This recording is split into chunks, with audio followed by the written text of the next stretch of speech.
这一课呢，我们来学习一下金匮中的第6单元肺痿、肺痈、咳嗽上气病脉诊治啊。那么它一共讲了3个病，包括肺痿、肺痈还有咳沫上气。肺痿呢，它主要指的是这一类肺气痿弱啊，出现咳嗽、气短啊，甚至咳吐这个唾沫啊，咳吐浊唾啊，这种症状为主的一类疾病，我们称之为肺痿，主要是肺气痿弱。那么肺痈呢，是肺部发生这个痈脓，对不对啊？表现为胸痛、咳嗽，然后咳吐、腥臭浓痰啊。那么咳嗽上气呢它主要是咳嗽和喘这一大类，所以他们的病位都在肺，而且他们病因病机之间是可以相互来回转换的啊，所以把它放在一篇来讲了。大纲要求我们掌握的这2段原文啊，一个是关于肺痿的，还有一个是关于咳嗽上气的，所以跟我们的肺痈关系不太大。那我们先看一下第一段原文：大逆上气，咽喉不利，止逆下气者，麦门冬汤主之啊。方中用麦门冬7升，半夏1升，人参2两，甘草2两，粳米3盒，大枣12枚。上6味，以水1斗2升，煮取6升，温服1升，日3，夜1服啊，就是一共服4次，对吧？白天3次啊，晚上1次。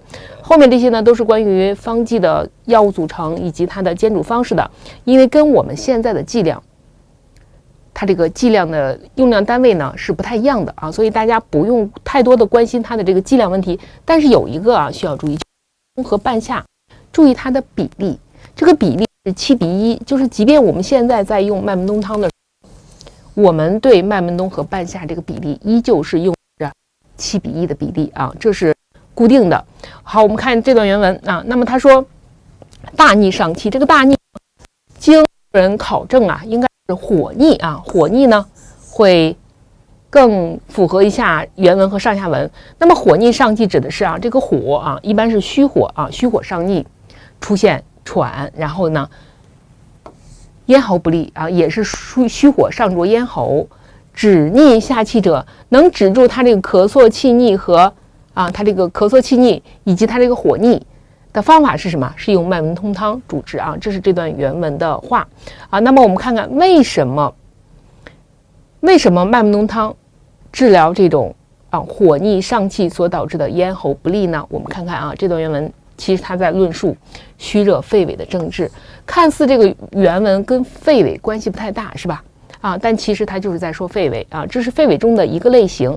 肺痿呢，它在我们金匮里面，它包含虚热肺痿和虚寒肺痿虚热和虚寒。那么大纲要求我们掌握的这个肺痿呢，就是我们其中的一个类型就是虚热肺痿。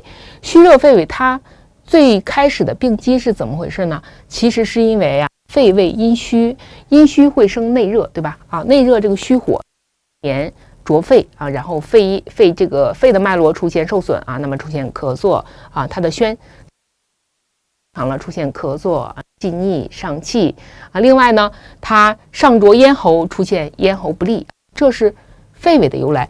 时间久了，咳嗽日久之后呢，这个肺气就会被消耗掉出现肺气痿弱，最终形成了一个虚热肺痿的一个结局。所以它的病机呢是肺胃阴虚，虚火上炎。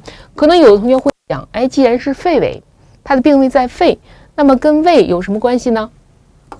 跟胃的关系主要是这个肺和胃它们有一个共同特点是什么？都是喜燥我们在讲脏腑讲过可能它都喜润恶燥喜欢这种温湿润的环境不喜欢这种干燥的环境喜润恶燥。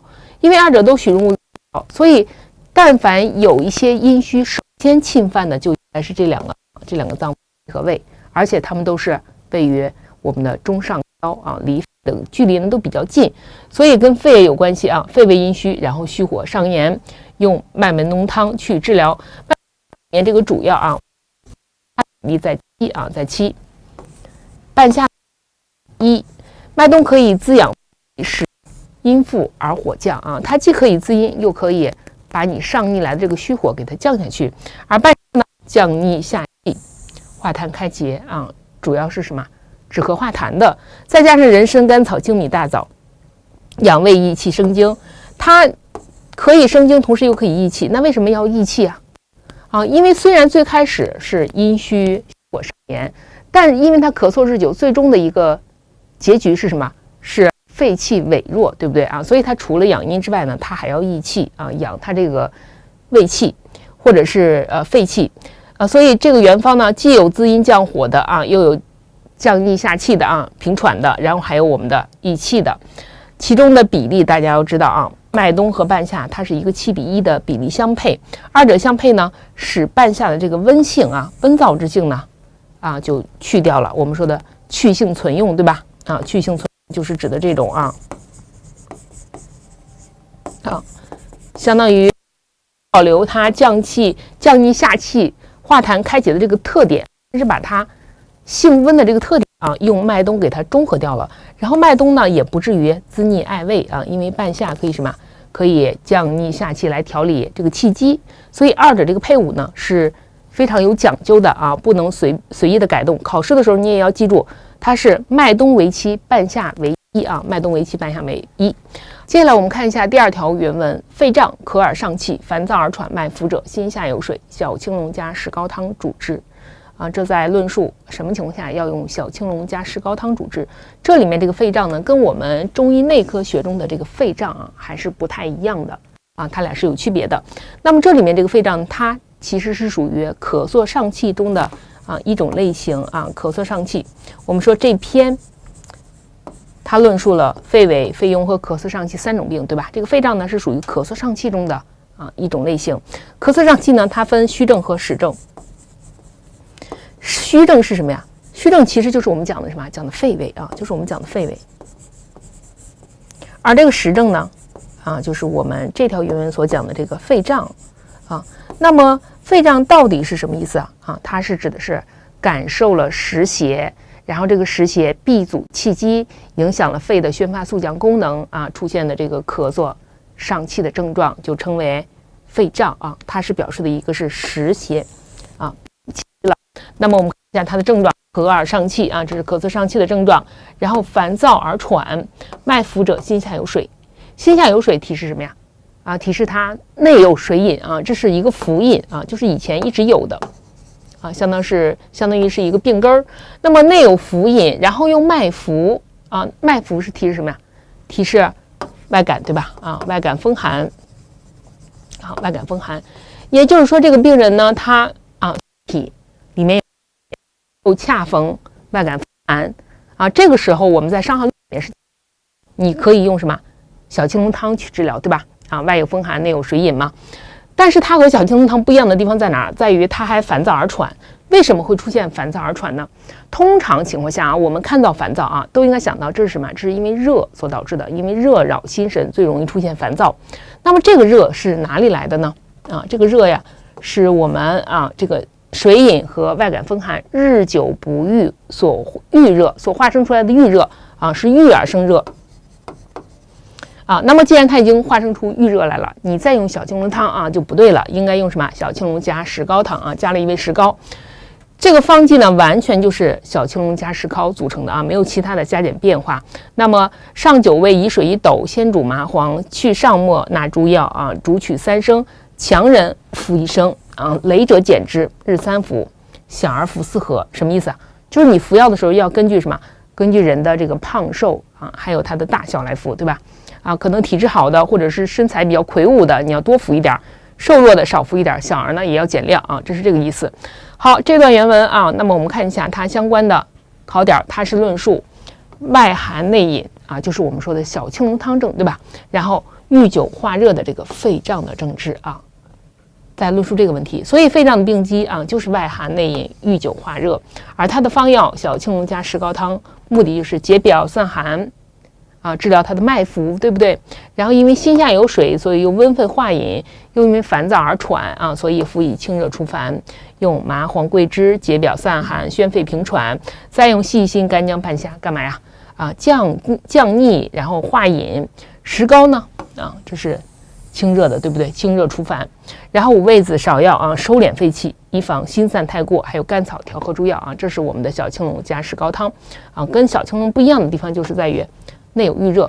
好，那么我们看一下相关的习题：大逆上气，咳咽喉不利，止逆下气者，麦门冬汤主之。本方主治的脏腑是什么？啊，这在考肺痿，对吧？啊，虚热肺痿。那么我们知道虚热肺痿的病位是肺胃啊，答案选 C。就是你不要忘记啊，它除了肺之外还有一个胃啊。我们说肺和胃它二者的共同特点啊，就是都是起热不燥啊，所以选 C。好，麦门冬汤麦冬和半夏的比例是1:1啊，答案选 D。这个不要搞混，它这个还是比较简单的。如果它考卷中给你提的一个选项是1:7啊，有的考生可能就会混啊，到底是7:1还是1:7来着啊？记住，麦门冬汤它是君药，麦门冬它是君药呀，所以麦冬它的比例肯定要大，对不对啊？它占7。某男58岁，食道癌放疗后口干咽痛、恶逆乏力啊，舌红少苔、脉细数，宜用什么？这个病例呢，看似跟我们的这个麦门冬汤没什么关系啊，但是呢，他依旧选 B 啊，选麦门冬汤。为什么呢？因为虽然他没有说是肺痿，对吧？啊，这跟肺痿关系不大，但是你看他的口干咽痛、乏力、舌红少苔、脉细数，这是什么表现？这是阴虚内热的表现啊，对吧？啊，阴虚内热。而我们的麦门冬汤，它不就是阴虚内热，对不对？所以他们的病机是一样的啊，你依旧可以选麦门冬汤。也就是说，虽然麦门冬汤它出自这篇原文里面啊，或者这篇文章里面，但是它治疗的范围到目前为止啊，可不是仅仅局限于肺痿，它很多病都可以治啊，甚至有的时候你只要看到它舌苔是一个舌红少苔的啊，你都可以用麦门冬汤去改善这种症状啊，这是用麦门冬汤啊，抓住它的病机的根本啊，就是阴虚内热。好，以下哪项不是小青龙加石膏汤症的表现啊？那么小青龙加石膏症，咳嗽气喘这都没有问题，对吧？啊，然后脉浮也没有问题啊，然后烦躁也没有问题，因为有热症嘛。但是它没有目如脱状啊，这是目如脱状，它是另外一种咳嗽伤气的表现啊。答案选 D。好，本节课的内容我们就介绍完了，感谢大家的关注。